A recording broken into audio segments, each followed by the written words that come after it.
Dude, did you hear about that old house on Blackwood Lane? Mark asked, adjusting his backpack. We were heading home after school, the late afternoon sun casting long shadows. The one people say is haunted? Nah, I don't really believe in that stuff, I replied, kicking a loose pebble. I mean, ghosts? Seriously? Come on, Liam. Everyone knows about it. They say a woman named Eliza lived there way back. She lost her husband at sea and then, well, things got weird. I rolled my eyes. Weird how? Did she start knitting sweaters for her cat? Mark laughed. No, man, people say she just disappeared one night. And now if you go near the house after dark, you can hear her. Hear what?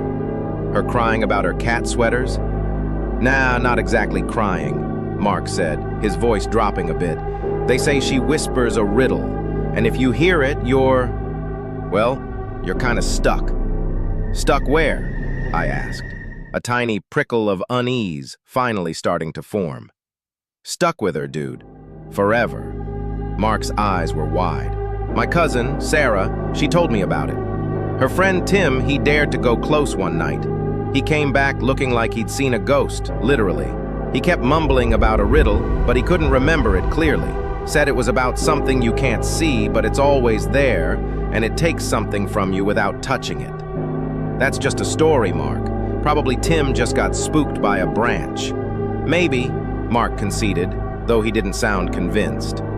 But here's the thing. Tim hasn't been the same since. He's always looking over his shoulder, jumpy, and he keeps saying he feels cold, even when it's hot.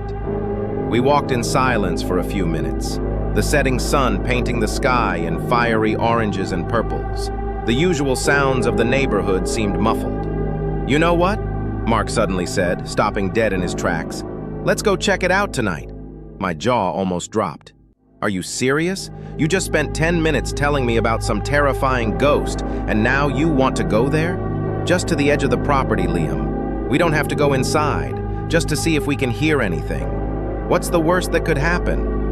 I hesitated. My gut was screaming no, but a part of me, the part that hated to be called a chicken, was curious. Fine, I finally said, though my voice sounded a bit shaky. But if we hear a riddle about knitting, I'm out of here. The night air was surprisingly cold as we approached Blackwood Lane. The old house loomed ahead, a silhouette against the pale moonlight, its windows like vacant eyes. A shiver ran down my spine, and it wasn't just from the chill. Okay, so what exactly are we listening for? I whispered to Mark, my heart thumping against my ribs. Just a whisper, he breathed back, his own voice barely audible. We stood there, straining our ears, the only sounds the rustling leaves and the distant chirping of crickets. Then, just as I was about to say this was a dumb idea, a faint, almost imperceptible sound drifted through the air. It wasn't a cry, not a moan. It was a voice, thin and reedy, like wind through dry leaves. And it was speaking. I have no voice, but I can tell a tale. I have no hands, but I can take your light. I have no form, but I cast a pale. What am I that dwells in the endless night?